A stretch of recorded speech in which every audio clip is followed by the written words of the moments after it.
Hey guys, my name's Ben. Today we're going to look at my kneeboard collection and figure out which kneeboard is best for you.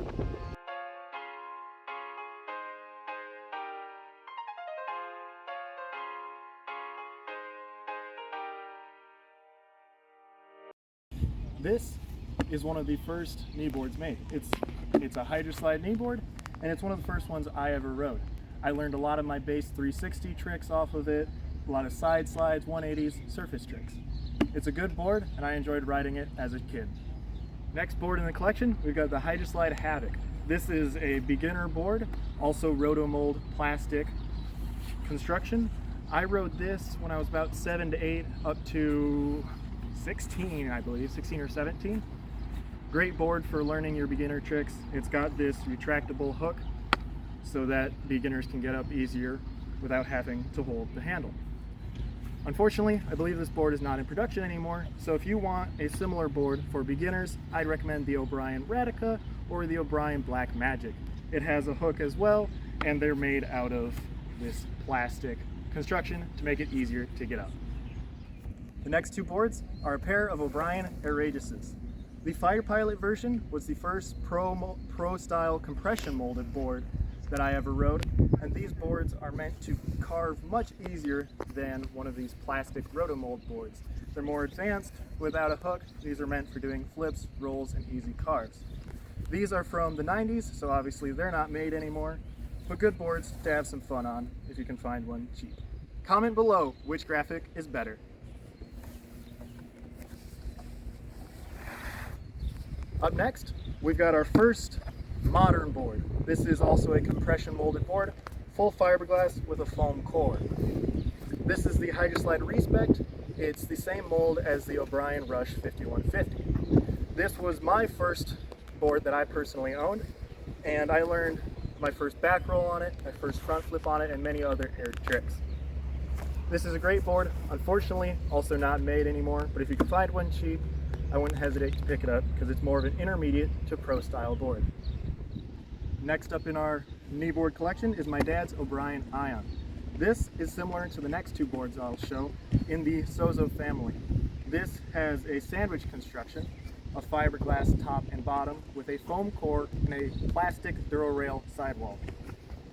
This board was designed with cable parks in mind due to its extra flexibility. My dad was not a fan of the pad, as you can see here, so he just carved that out a little bit. This board is no longer made. It was replaced by the O'Brien Enforcer, which I'll show in a second. And just like the Hydroslide Respect, if you can pick one up cheap, I highly recommend it. But if you're looking for advanced riding, I recommend these next two boards. So now, my choice for boat board, the O'Brien Sozo. This board is loaded with features. Similar to the Ion, this has sandwich construction, top and bottom, with a little bit thicker plastic Durarail sidewall. But instead of just being a foam core, this has foam in the center and wood on the outside to give it some flexibility characteristics. The bottom has the Delta base, which allows you to do 360s on the water very easily with very little drag. It's got good channels here for carvability. The pad is also removable using these Velcro strips. That allows you to move the pad forward and backwards to give you a little bit different carving ability depending on your preference. If you go back with the pad, it tends to carve a little easier, but you get a little less pop. If you move the pad forward, the board can be a little more stable, but it's a little harder to carve, but you get more pop. To know where your pad is, if you come in a little closer here, we've got this nice little measuring tape. My pad's not where I actually keep it. I keep it about 8 centimeters from the back of the board. That seems to be the optimal place for me as a rider, but play around with it a little bit if you choose the Sozo. This is what I recommend if you're riding boat. It's bomb-proof, it carves well, and it doesn't shock your back like you would expect from a kneeboard. If you're looking to advance your riding on any skill level, this is the board that I would recommend. And now we've got the final board in my collection. Yeah, I know, I got a lot. This is the O'Brien Enforcer. This was designed primarily for the cable park. Based off the Sozo, this has the sandwich construction with a Durarail sidewall. Unlike the Sozo, this has the impact base.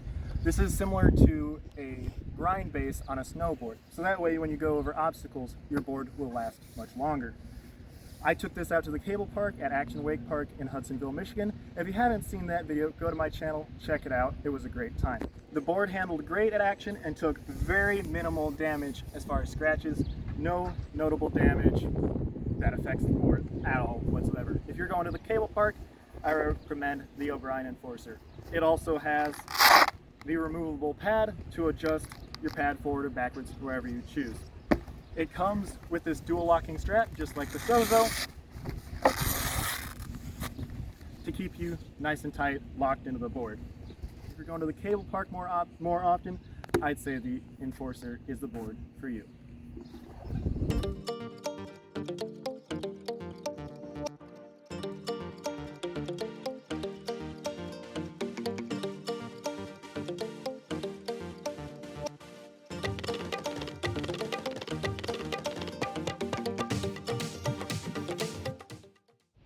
Thanks for watching. Let me know if you have any questions in the comments and I'll be happy to answer them. Good luck on your kneeboard search and don't forget to like, comment, and subscribe. I'll see you guys in the next one. Flat.